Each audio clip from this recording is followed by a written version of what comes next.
Mapagpalang tanghali sa inyo lahat mga idol. So medyo maulan-ulan dito sa amin ngayon. Ayan, kamusta kayong lahat? Welcome back sa akin YouTube channel. So hindi muna kami nakapag store fishing dahil nga masama ang panahon. So 2 gabi na ganito. So ayan, ipakita ko na lang yung bago kong setup ng aking camera at flashlight. So ito yan. Ito yung dati kong ginagamit, isa lang. So nilagyan ko lang ng plastic para hindi masilaw sa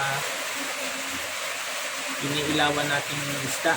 Masilaw kasi sa camera pag walang ganito. So ngayon, ito bagong dating na flashlight. Bagong dating lang ito kahapon. So sinuko. Ang gagawin ko, gumupit ako ng ng yung mga solar na bulb. So ito yan. Galing to sa solar bulb, yung pag hinawakan mo umiilaw. So ilalagay ko to dito, and then yun. Yan. Ito na ang magiging natin para maganda yung kuha ng video natin. So ayan, simulan na. So didikit kong ganyan, then lalagyan ko ng kalang dito sa gitna at tatalian ng guma. So magiging ganyan siya.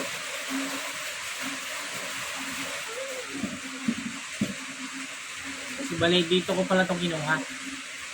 Lumang ganito. Dito yung galing. Yung ganito na. So, ginupit ko lang ng pabilog. Ayan.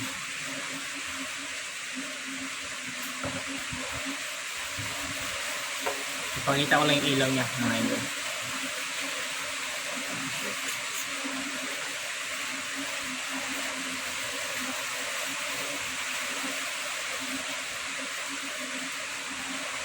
Nilalagyan ko ng ganito kasi para hindi mag-alog-alog yung battery sa loob.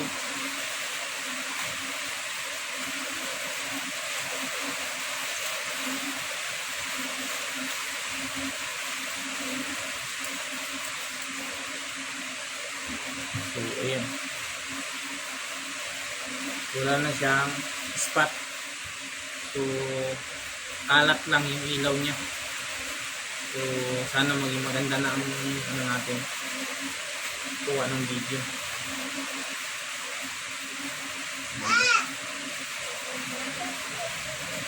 So kumpara dito sa isang may spot pa siya, dito wala.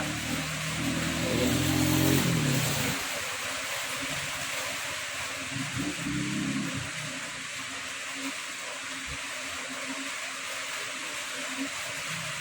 Sabit na natin.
So ayun na, ganito na magiging setup niya mga idol.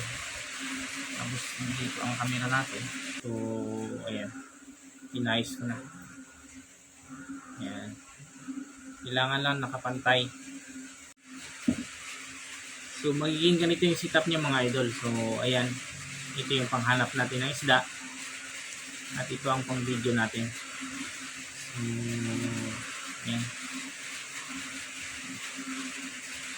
I-share ko lang ito. Sana makatulong sa mga gaya kong nagsisimula pa lang. So dahil ako nahirapan din ako kung ano ang magandang gawin sa flashlight, kasi nga pag hindi mo nilagyan ng ganito, sobrang silaw dito sa camera. So halos hindi mo na makita yung pinakamerahan mo dahil namumuti na lang siya, puro puti na lang. So kaya naisipan ko lagyan ng plastic, saka lagyan ito. So nakuha ko lang rin na idea sa mga kaibigan natin, mga kaibigan natin na nag-video rin.